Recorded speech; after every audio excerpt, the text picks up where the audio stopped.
Hey everybody, thanks for tuning in. You're listening to Home in Progress, brought to you by RepcoLite Paints and Benjamin Moore. And today's show is kind of a surprise. It's really fun.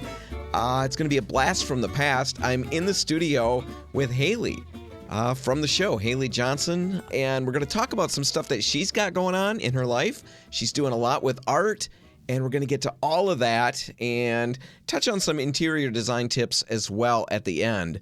But let's just jump right in. Hailey, thanks for being here. Yeah, thanks for having me on, Dan. Yeah, it's really good to have you back. It's been, about a year and a half since... I think so, yeah, because it was about a year and a half ago when I divorced the show. Yep, Hailey, divorced the show. Nothing to do with me. No bad feelings. Or personalities. It wasn't about Dan. We just weren't had fighting a about vision. anything. You wanted to go and do some training at RepcoLite, and it was going to be product training, but also like color really training. lean into color training. Yeah, which is so what I'm passionate about, and I felt like there was a real opportunity to have a large effect on the people that were coming into our stores, right? Like the people that are listening right now, and to create all of these minions out there. Yeah. She's trying to create a cult, a following. I need a little Hailey army. No, we had talked about it, that, the product training is so important. And that part's kind of easy to wrap your brain around, which primers would I use here? Which products are the most durable for this situation? Mm-hmm. And you were handling a lot of that, and which products to use, which covers and brushes and all that. But the color thing was a little bit of a harder sell. Yeah. To even get our brains around, yours and mine, and then to take this idea up. But at the end, we came up with this, kind of conclusion that I could paint everything perfectly. I could have all the skills necessary, use all the right tools. I could use the best paint ever. Yeah. And if I hate the color, none of it mattered. None of it matters. Yeah. And that's where color kind of trumps everything. Exactly. If the color's good, and I think even the flip side, right? Because we played that out. If the color's good, but I didn't do quite as good a job, or it doesn't last as long as I wish it did, I'm still way happier. Yeah, way happier. Everything else is perfect, but I hate the color. I can't live in a space where I hate the color. Exactly. But if I love it, it really invites me in. So that's what you kind of went to do, and you did that for a while. But all the time that I've known you, and way beyond, you're an artist first and foremost. Right. And yeah, this was the day job. Yes, this like most artists have the day job. This was the day job, and I was grateful that I worked in something that felt related, right? Like color is very related to my field in the arts. But yeah, I am an artist. I also, I mean, for a long time, previous to moving to Grand Rapids even, have curated shows and had built a small mobile art gallery when I was still living in Portland, Oregon.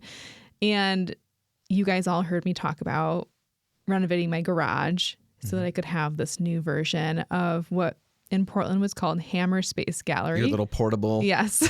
What happened to the portable pop-up? Didn't it get left on the road somewhere? It did. In Montana during a snowstorm on top of a mountain. What happened to something with the wheel? The wheel came off. I was very unprepared and was feeling the pressure of getting stuck in a snowstorm in the mountains, by myself. I just was like, okay, bye. Unhitched the trailer. There went that dream for a while. Then you get your house and you start renovating this garage. It's completely detached from the house. It's a ways from the house. Yes. Kind of lent itself perfectly to this space. You talked about it on the show. You've got it converted. Yeah. And it's your Hammer Space Gallery 2.0. Gallery 2.0. And that's kind of what you're leaning into right now. Yes. So why don't you talk about that? Tell people what is Hammer Space? What in the world? An art gallery in a garage? Yeah. What are you even talking about? Well, yeah, it's funny in West Michigan because I think people hear or gallery in a garage and it feels very experimental and very strange. And we don't even use the word experimental. We go straight to strange. Yeah, that's just weird. Nuts. I'm not gonna go there. No, but I think spaces like this are so important. They've always existed. Here's the thing. Artists run spaces in like whatever space has been available to them, whether it's their homes, warehouses, converted businesses, garages, like they've always existed.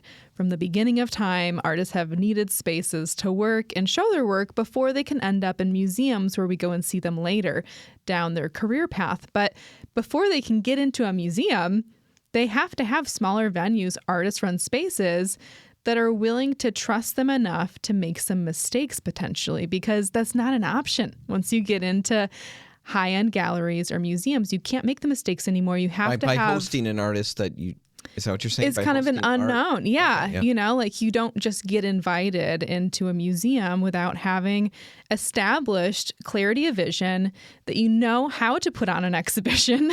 So just because I've got a bunch of macaroni art, that doesn't mean not I'm getting enough. anywhere. Yeah. It's really good. It's got the gold spray paint on it, so it kind of looks metallic. Oh, it's interesting, Dan. You'll have to show me sometime. Maybe we could work out something for Hammer Space.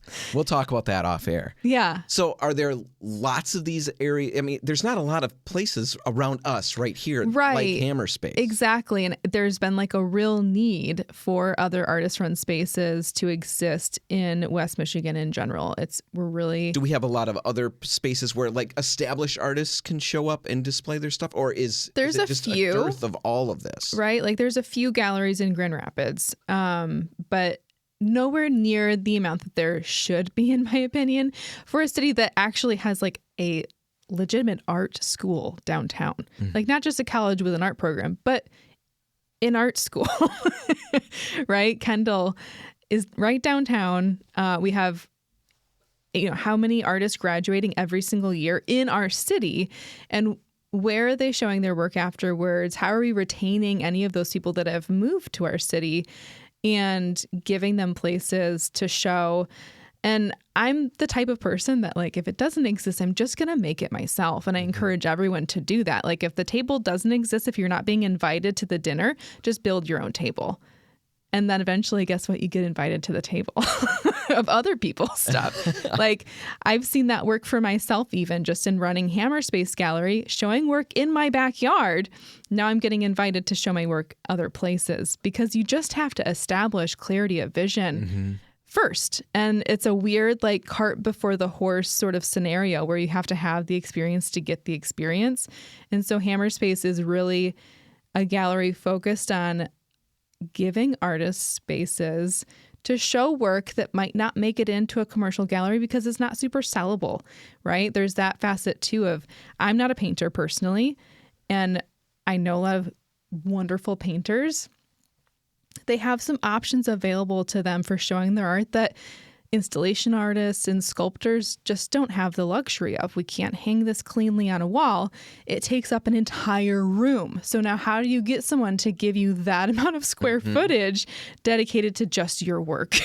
And that's what you're doing at Hammer Space. Yes, we're really focused on installation art, on sculpture, and even if the work itself, it could be a suite of paintings that are going in, but like if they're meant to all be seen together as one body of work and not individual pieces, that's what I'm interested in showing and giving space for. But the other thing that Hammer Space does that I really am passionate about is also giving parent artists spaces to be supported and show their work as well, because there is kind of an inhospitableness that the art world creates around parent artists, because we can't be major producers of work, and we have gaps in our CVs where we haven't shown. So you're literally talking about people with kids. It's not some fancy art. Literally just like people with kids don't necessarily fit within like the constraints that the art world wants you to fit within, that you're supposed to like just be able to produce your work and like focus on making, and to go to other countries to like have residencies so that you can network, and like that's how you get your artwork in this other gallery. Like there's so much that's just a part of how you build a career in the arts that does not for any second take into the fact that like you have a family. Yeah, you're potty training. Yeah, right? Like there are other things in life. I can take a few minutes to ask if he's got to, go to the bathroom. Yeah. And so I've heard from other artists' mothers especially that have like taken breaks from their practice after they've had children, where like really it's a hard thing to come back into your career as an artist after stepping away and really getting back into your own voice again, as well as a person that's been like really transformed in a lot of ways. Mm-hmm. And I think that the voices of mothers and of parents are extremely important. They're extremely valuable, and that space needs to be created to show their work and have their kids come to the opening, right? Like not feeling like, oh, it's a gallery. Can't bring my kid. Right. But like, it's very, very, bring your family in that regard. The kids can play in the yard while like you go in and look at some art. And if they want to look at it for a minute, great. But like also they can just run around and be loud and be a kid. So I'm really happy about what Hammer Space is bringing to the table. So you mentioned installation art because you've got an exhibit that we want to talk about in this first half, and then we're going to talk about how we apply some of these things that you can learn from installation art to home design, interior design. But let's talk about installation art. I'm sure there's a bunch of people out there listening right now. I've said that word. Talking about. What is installation art? Does it mean like you got a big painting and they brought it in and it had to be installed by professionals? It's different than that. Yeah, I never even like really, that's a really interesting way to think about what installation art might mean to people that like we're just focused That's on. What I thought when you first said it. Installation art. Oh, that's big stuff. Yeah. Where they need like professional installers. You need those big screws. You got to make sure you get those in the studs. Mm-hmm. They're really focused on hardware. Not that though. Surprisingly. No, it's funny because this is a word that's existed for a while now. Like 75 years, artists have been making installation art, what we call that. And what we're used to seeing or hearing about in terms of art are things like paintings and sculptures. And those are objects. Mm-hmm. Installation art is really kind of breaking away from the object and looking at an entire environment that's being created. So it's something that you experience by being in the space. So it's not just a painting on a wall that could be separate from whatever else is in the room and still be the piece. It doesn't represent the installation if it's by itself. But it could be. There can be a painting on the wall. Yes. It's just that's not it. I don't look at that for a little bit and now move to the next thing. I'm trying to experience all of this together. Right. It's relational, right? So like we're really focused on the conversation between the pieces and the meaning or questions that we draw from those pieces all being in the room together, because it's really about the relationship between these things and also like your relationship to the space and how you're being directed through it by the environment that's being created. So it's very much an type of art that's experiential. Experiential. I was going to say it's experienced. You said it a little smarter than I would have, but that's all right. That's okay. I'm here for the regular folks. You're here for the 4 intelligent people that listen. Now, you've got an exhibit coming up. That's the first one that's off-site. So we just described Hammer Space. Yes. You've got heaviest coming up. Yeah. Let's start with the title. What's up with the title? And are we talking literal weight? Are we talking emotional weight? Is there any way to pin that down? Right? Okay. Like it could be physical, spiritual. So that's that's what it's called. Heaviest. Yeah. And I think the title's a little tongue in cheek. Because you can say like heaviest, it's the heaviest. Right. But if you continue to say heaviest is what heaviest, like, well, that sort of breaks now. Yep. And it's just absurd. And I think that's kind of the point, because it's also what we experience in our daily lives now as people that are on their phones and like consuming information on a pretty constant stream. And so like sad information, is that what you're talking about? Heavy like that? I think, like good things can be heavy too. Like love can feel weight in our bodies, right? But whether it's like the news of a baby being born and like feeling a lot of excitement for that, and then like switching to something that's like, wow, okay, like that's really bad. Mm-hmm. And we're seeing these things like in a timeline, like all together, and all of them feel like they carry or should carry some weight. Huge amount of weight. Yep. And yet we scroll through them as if like all of them weigh the same and nothing at all, right? Like when everything is heaviest, it means nothing carries weight anymore. And I think that that's a real, it's a dangerous thing about our relationship to our phones and technology. And it affects the way that we experience each other in real life, right? I mean, we all know these things. I think we all feel that. And it's just a conversation that I think is important to kind of have some questions around and create an experience that allows people to slow down and really consider. And I think for you that makes, that makes perfect sense. I don't mean that. How do I say this, what I want to say? You live in the art world. And I think for you to think of art as asking a question, bringing up something that's worth having a conversation about makes a lot of sense. Yeah. I don't know, I can speak for me, 4 years ago before I met you, I would have thought art is here to look good against my couch. That's right. what I'm thinking. I'm not thinking about art as raising all kinds of questions, and if the artists are, it's because they're, doing some kind of, political activism weird or something, thing. But that's not what you're talking about. You're talking about creating this exhibit, this installation art. That's what heaviest is. Yes. We walk through and we're confronted, whether in whatever way, right? I mean, maybe what we take out of that. Exactly. It's what you take from it. And there's sculpture in the space. There's a kinetic sculpture in the space. And there's a sound piece that's being composed live at the event. And so like none of this stuff is scary. It's just that like you can walk in and instead of feeling like that's pretty or like that could be decoration or that can go in my home, our normal relationship to art, I think, especially in West Michigan, is that it's decorative to a certain extent. And I think that I personally am very interested in art that has a question behind it and allows the audience to ask a question. And that's like the point. And I feel like it starts to feel inaccessible because we don't know what that is, but that's like precisely the experience that the artist is after is, can I create a question in the audience's mind?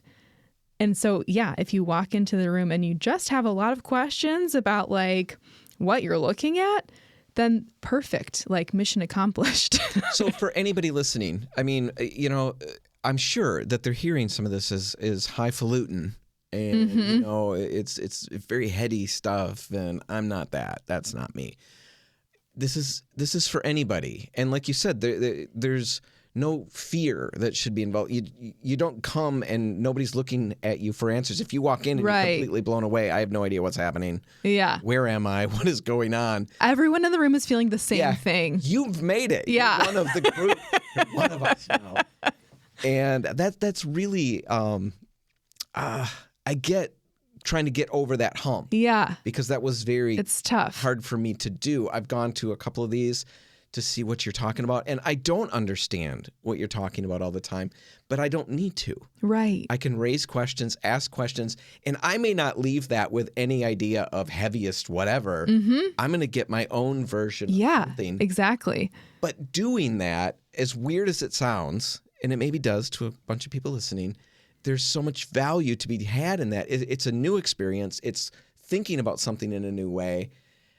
You've got good snacks. Yeah. Right? And like, don't we all crave novelty to like a certain extent in our lives? Like if we've seen it all, done it all, like what's the point? Like I feel like we all crave novelty. And so this is just a novel experience. There's a number of things that ever since Hailey came on the show, you from the very beginning had way different ideas about pretty much everything that I did. Yeah. And we butted heads at times in a constructive way. Sometimes not as constructive because I get stubborn. I get scared. Like I get scared because I'm thinking, how do I bring this to the audience and not have people like have their brains melt because I don't know how to explain this.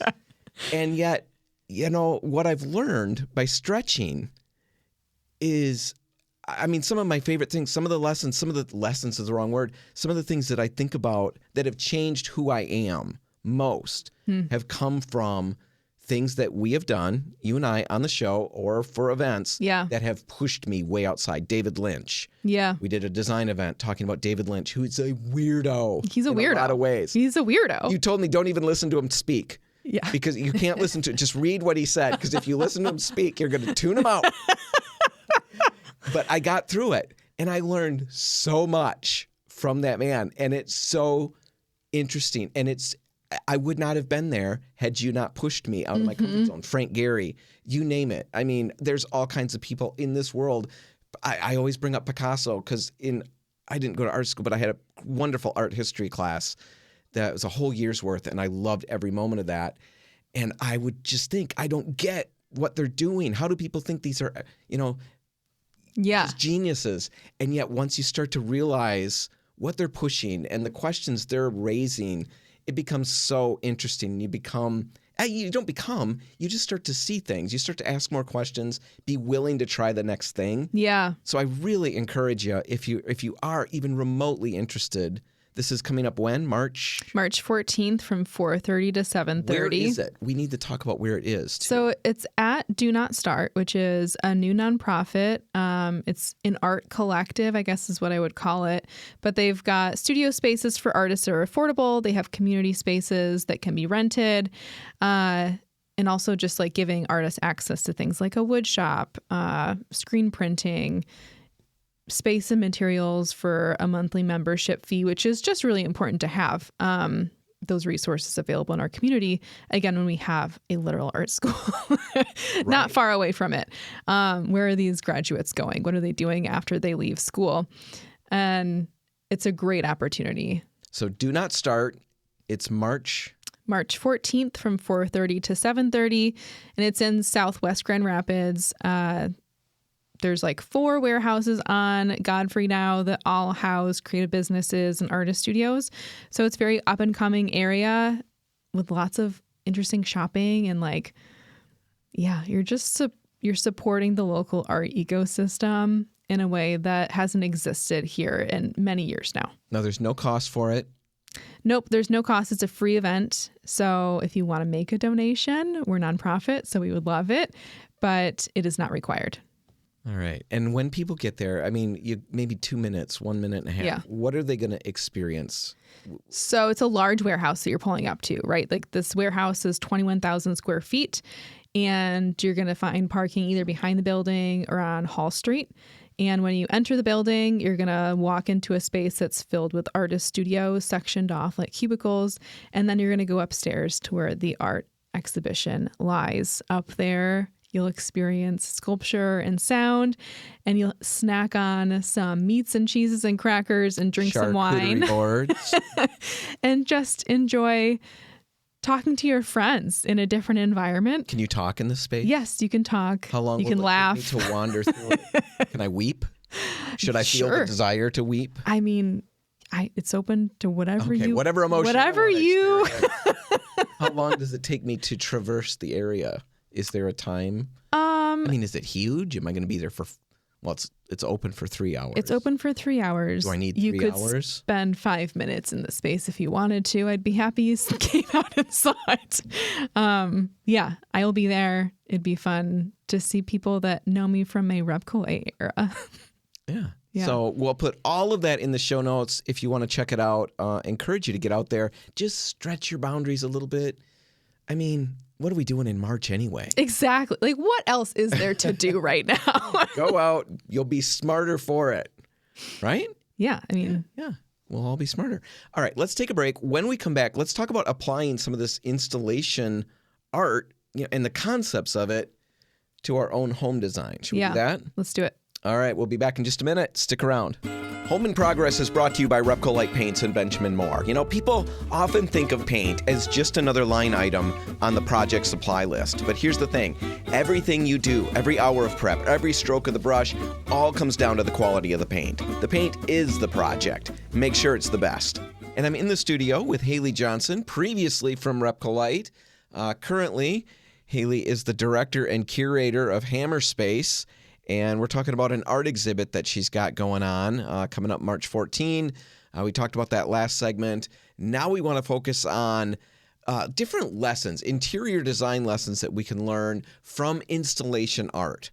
And Hailey, let's just make it practical for everybody listening. And you had, in this great email that you sent me, great as in like the Great Depression or the Great War, big, not as in it was the most awesome email, but it was a big email. And you talked about everything we just covered, but you also said you wanted to talk about some lessons or principles or skills, is probably the best way to pull it, that we can learn from installation art. And, let's say somebody who's listening, some of these people never go to an installation art show. What can we actually learn still from the concept of installation art and use that in our interior design and stuff like that? And you had 4 different principles that you threw out there. The first one was this: we can learn to look at the relationship between objects, not just the objects themselves. Yeah. What does that mean for people out there right now? Let's make it really clear. What does that mean for my mom? It's tricky sometimes because I think that when we're decorating our homes or designing homes, we have a tendency to see things separately. Like, do I like that couch? Yes, I do. That will be the couch that I buy. And there's no question because you liked it. And if it's in the space, it's the right size. So why not get it? But I think that answer can change when you start looking at that couch and thinking about how it goes with the rug or what it does to the painting on the wall that's right behind it, or how you move around the space in a different way because now maybe it's got a slightly deeper seat. And so thinking about the entire space in relationship to the couch is being affected by that decision. Do you think people don't do that regularly? I think that sometimes it's easy to just look at a singular object. You can go shopping and really love a lamp, and then maybe you get it back home and you realize, oh, that's actually the way I have to turn that on is super awkward because of how I move around this space normally and how that changes the way that I interact now with the space. Right? So installation art is partly about. It's how you're moving through a space, and it's how these objects or paintings or sculptures in the space are working together, but also how I interact with them as I move through it. Exactly. I can see that. I think I would think a lot of people are going to figure, how is that couch going to look against my, the picture that I've got there? How's it going to look with this chair? That part makes sense to me, even with the rug. I do think that we don't think about what is this going to do to the flow of the room and how I move through the room. Because I'll sit on things and I'll think, okay, can I sit here and have my feet touch the floor and not feel like I'm 8? No, got to keep looking for a smaller chair. But I'll get something and I'll sit in it and I'll feel comfortable in it and I'll double check the fabrics and then I bring it to the space, and everything you just said, it changes how I move through the room. It changes the whole feel of the room. And you're saying pay more attention to those kinds of things. Exactly. How you're moving through the space and how it's affected by the things that you put in the room. And I like the idea with the lamp thing. I've done that with, I can't remember what it was, something that needed to open one way and to make my room flow the way I was used to. And the new thing I bought opened the other way. And it wasn't like I could just swap the door around. It wasn't one of those things. Exactly. So it was kind of a bummer, and we had to readjust, and it never quite felt right. The space, it looked good. Right. It didn't feel good. Exactly. And I think that that's one of the other points that I had in this list, right? Is we can really start focusing on feeling as one of the key principles to design. Because I think, again, that's really what any art is after, is to invoke a feeling. Not an answer, but baseline, we're looking for a feeling to happen. So you're saying that one of the things we can learn is something, and we've talked about this on the show before, is when you're trying to figure out colors, that's where you're going with this, something like that, trying to pull your space together. Yes. Don't get so hung up on immediately figuring out what colors I'm going to go with. You got to start with, what am I trying to create here? Yeah. What is the atmosphere I want? What is the feeling that you're after? And that's going to inform where you go with paint colors and who knows what else. Yeah. Everything from that point becomes very easy to answer, because if you've landed on the feeling that you want to create, now there's like not a question of, is that the right paint color? Well, does it create the feeling that you were after in you? If it doesn't, then it's a no. You can like it and it could still not be right. And I think the same goes for literally everything we put in our homes. Does it create the feeling that I am after? If it does, good. If it doesn't, then it doesn't work. And I think that is one of the main principles of installation art is, how is this environment creating the feeling that I'm after? And that's what the artists are working together. So like at Heaviest, yeah, you've got 3 different artists. There's 4 different artists. Yeah. They're not collaborating. They've each got their own pieces. But 2 of them are collaborating, actually. Okay. So there's 2 artists in collaboration with each other making a singular work. And then there's an artist with their own work. And then there's a sound artist. So a little bit different. They're really creating like... But they're all working to create this concept of... Heaviest. So they've got a feeling they're aiming at, and they're all doing it in their own way. Right. How they're going. But the first thing is to get that feeling figured out. Same thing for our spaces. Any space in the home. Get that feeling figured out. That's going to, like you said, inform all the other decisions you make. It's going to take a lot of stuff right off the table, because that is so frustrating when there's 8 million choices. Yeah. You know, we always say that's such a great thing. Oh, come on in. We got 5,000 different colors to choose from. Well, because like, how do you make a choice when you can like so many things? Right. And you know, I like almost everything. I mean, I am so open to everything that it's all on the table. Yeah, it becomes really hard. Something to give me a little boundary. So start with that. So that's 2 of them. Another idea that you had was that everything can be intentional. You know, you got to start with intentionality.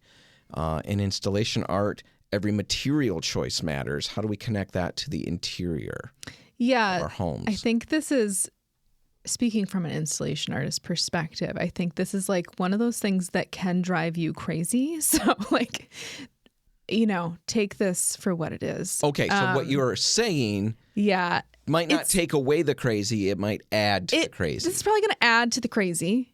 All right. But I think that it does so in a way that's really good ultimately. Like the results will be great. Yeah, you'll struggle, but it'll be okay. It's much harder to get through. Like it's just going to take longer. So what do you mean then? What are we talking about? How do we mess up our lives for a while and then get to good results? So like an example, I'm just going to like start with how this exists in art and then how this can translate to your home. So for example, we talked about my stick piece, which was that I filled a room with strip sticks. So that means they were just straight sticks. There were no branches coming off of them. These were outdoor sticks. Like these weren't fancy sticks. Right. Just sticks. Just things you'd burn. Yep. Hailey got them. Afterwards, but just lined the gallery floor. So the entire floor was filled with sticks. And okay, like that's a fairly easy decision to make. But then I started to have to think about like, okay, well now like what I wear to pick up all of these sticks, which was the performance that I was seeing how many I could hold without, you know, giving up. Mm-hmm. So it took, I think, around like 40 minutes of me picking up sticks. That's how long I was picking up new sticks, was for 40 minutes. So at the end of it, I'm on the floor, you know, with like a giant pile that I'm just kind of like carrying around, it's leaning against me, right? Like it was brutal to watch. It was very stressful. Yeah, and it should be, because that was the feeling, right? Is like this is all stress that I feel like I carry in my daily life. So it should feel stressful. But the decisions that I needed to start making were, okay, what am I going to wear? And like, what does that mean? And also like down to the socks, you know, like I realized the day of that, oh, I haven't picked out a specific pair of socks to do this in. Wow. And that becomes important again.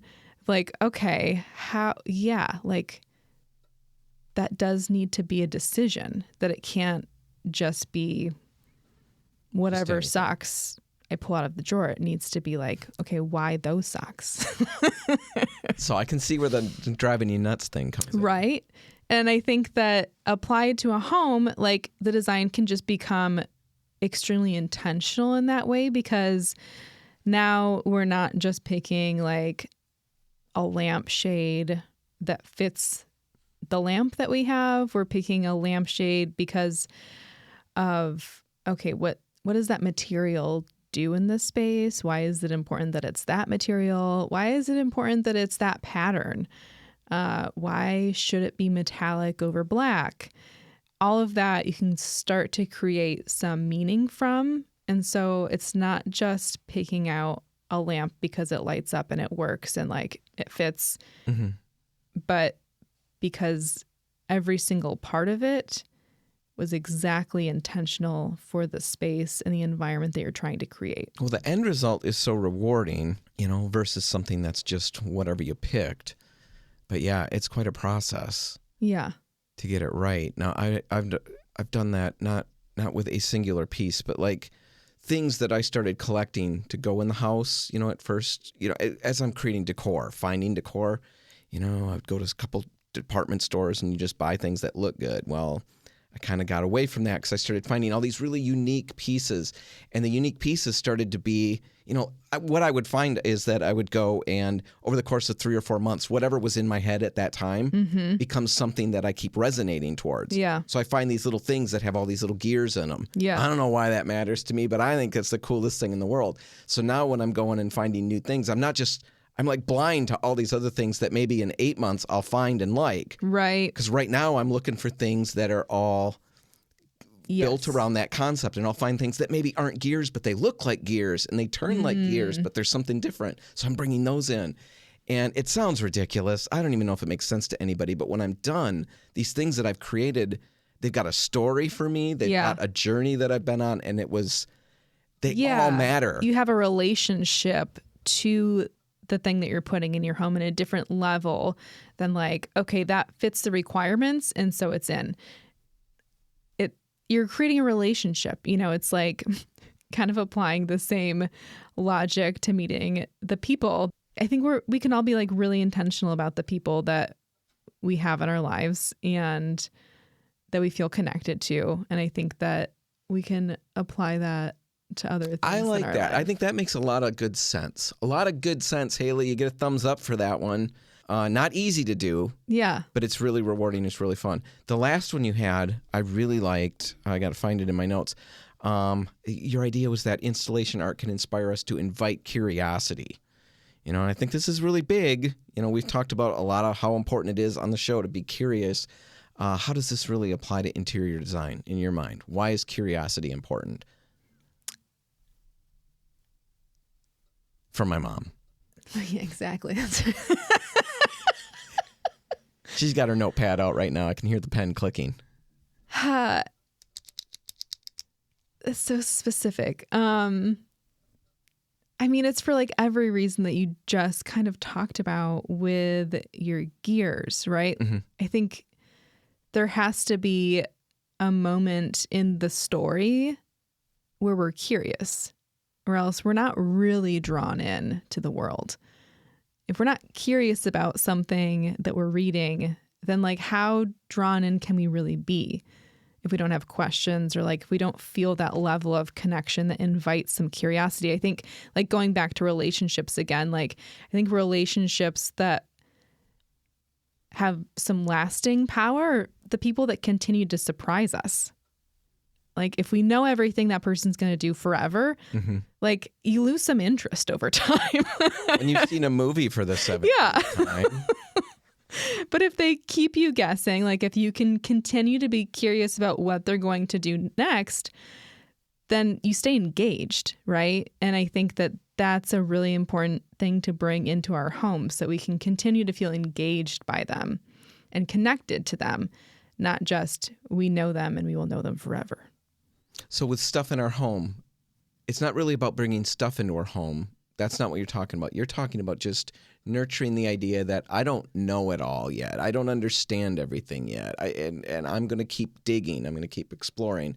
I mean, that's what we talked about with the installation art in the beginning is you walk in and I have no idea what I'm looking at. And rather than you saying, well, let me explain, you said, no, that means you're right there. Yeah. You're right on the cusp of where you need to be, is you're asking those questions. And I think that's where, for me, the reason this is important is because when I'm curious, that's where I solve things. That's where I find something that I hadn't thought about before. When you're just moving through something routine. Yeah. If I'm painting the same colors, because let's make it about interior design. Yeah. I'm painting the same colors just because I know it works. I know, I can just crank it out really fast. Yeah. I know what kind of things to bring in. I know what kind of rugs to look for. I can get whatever results. But when I start asking questions, I start getting a little more curious, trying to bring in something that's outside of my norm. It makes it harder. Everything becomes a little more complicated, but the end results can be so much bigger. Yeah. Because I'm finding answers that I never would have even thought to ask questions for. Well, and it's like, I think you've talked about your sister before, and she had one of those like classic cat clocks with the like eyes, the eyes and the tail. Yeah. And I think that that's one of those moments, right? Like, she didn't try to find the reason to have that necessarily, but she allowed the curiosity with the joy that it created to exist for her to put that in her home and continue to feel like, I don't know why I like this so much, but it brings me some joy. It was one of those really funny things, and I think it's one of the most important things. If I would think of the 5 things that we've covered on the show, 400 and whatever episodes, this is one of those 5 things that I think is so important, most important. And the concept was Laura found this cat. Everybody in her family, everybody around her thought it was hideous and just silly. And, why do you have joke that you're looking at it? But she couldn't walk away from it. And then when she did walk away from it, because everybody thinks it's dumb, I don't know why I love this. I don't know what memory it's stirring. Yeah. I don't know what's going on. She couldn't let it go. Yeah. And she bought it. And nobody could believe she bought it. And they hung it up. And nobody could believe she hung it up in her home because she was very, fancy with all the other things that she did. And then she's got this clock that's way out of the norm. Yeah. But she loved it, absolutely loved it. It was her favorite thing. And then like a month later, 2 months later, I don't remember what. But my favorite part of the story was her son, college-age son at that time, came through and he said, of all the things that you've got in the house, my favorite thing. And she said, what is your favorite thing? Because we always do the when I die, what do you guys get? And Perfect. So that's my family's, we're dark humor. And she said, what do you want when I go? And he said, the clock, the cat clock. And she said, but everybody thought the cat clock was silly. He says, it's my favorite thing because it's the one thing in this whole house that just reminds me of you so easily and so perfectly because it's your humor, and she got there by being curious, by stepping outside of whatever. Yeah, zone, even if people like didn't understand why it should go in her home, she was able to just like stay curious about it and live with the feeling that. And the end results were so much happier. Does it fit with who cares at that point? Right. It just brings so much joy. And isn't that what we want? Yeah. I don't really need my home to be this immaculate. I mean, thank goodness. I don't need it to be this immaculate, pristinely decorated and organized perfectly, setting. I want it to be a happy place.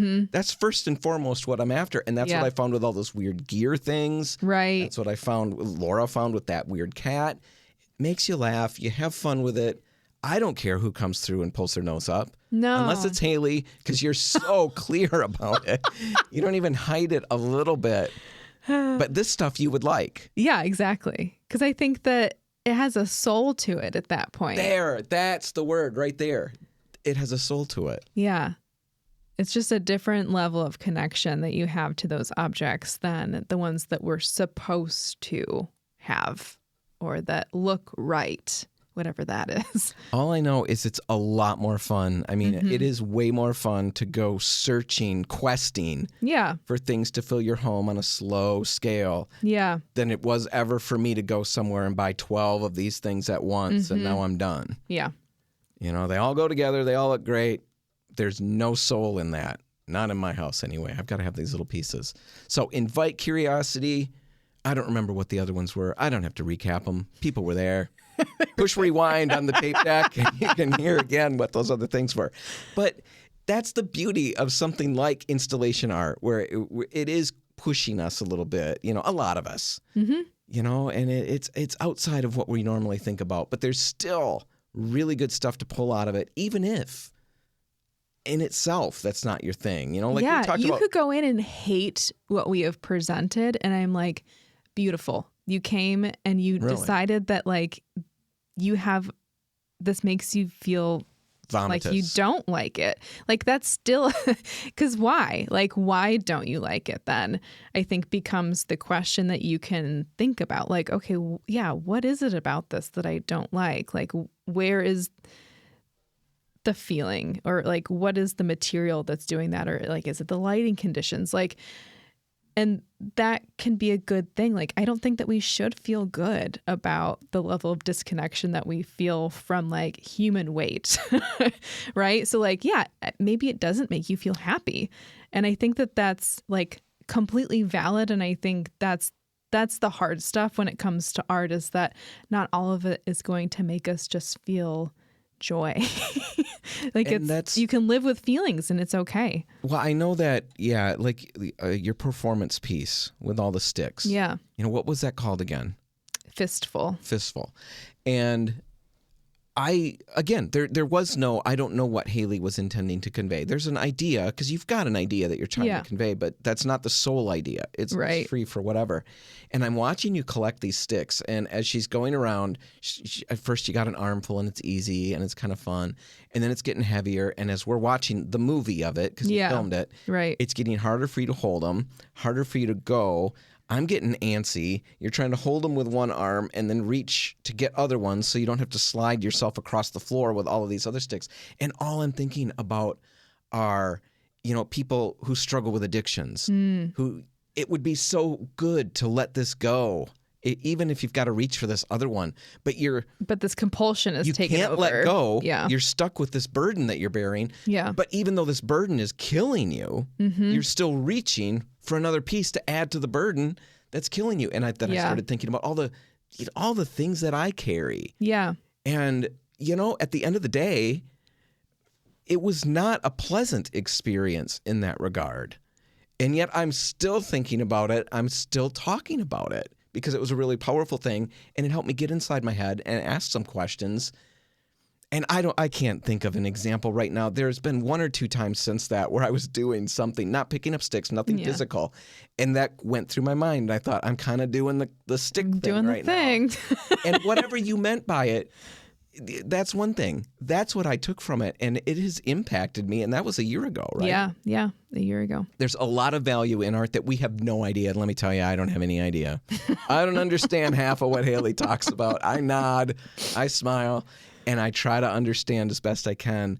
And even though I don't get it all, there's still so much I can take from it. And I feel pretty highbrow and snooty after saying I've gone to some of these things. So there's a lot of value. If people want to be a part of it again, the date is March 14th. It's a Saturday. It's from 4:30 to 7:30 at Do Not Start in Grand Rapids. It's free. You'd love a donation. Yes. Yeah, I thought it was like $500. I mean, that would be amazing. $5 would be great too. Would be great. You've got a Fox News thing coming up too, right? Yes. We record that on Monday and it'll air on Fox, I believe, the following Tuesday. So yeah, just a few days away. All right. So good luck with that. Thank you. I mean, I'm just going to pretend like it's radio, right? Like they'll probably ask you about me. I'm assuming. Well, you have Did you work with that Dan? Did you work with Dan? He's pretty cool. Yeah. But don't just tell him it's not about me this time. Just you let him know. Yeah. Let him know Dan said, let it be about Hailey this time. All right. I'll put all of that info in the show notes. It's really good to catch up, Hailey. Yeah. Thanks for being here. Nice. And that's going to wrap things up for this episode of Home in Progress. Big thank you to Hailey Johnson, director and curator of Hammerspace in Grand Rapids, for joining us and sharing a bit about the work that she's doing there, as well as that upcoming exhibit, Heaviest. If you are interested in checking that out, the exhibition opens March 14, like we've said all show long, and you can find all the details, a lot of great info, at hammerspacegallery.com, so check that out.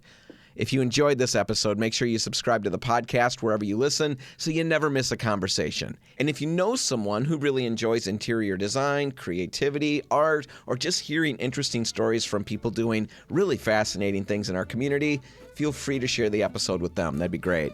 All right, you can also follow along with what we're doing by searching for Home in Progress online, where we post new episodes and updates regularly.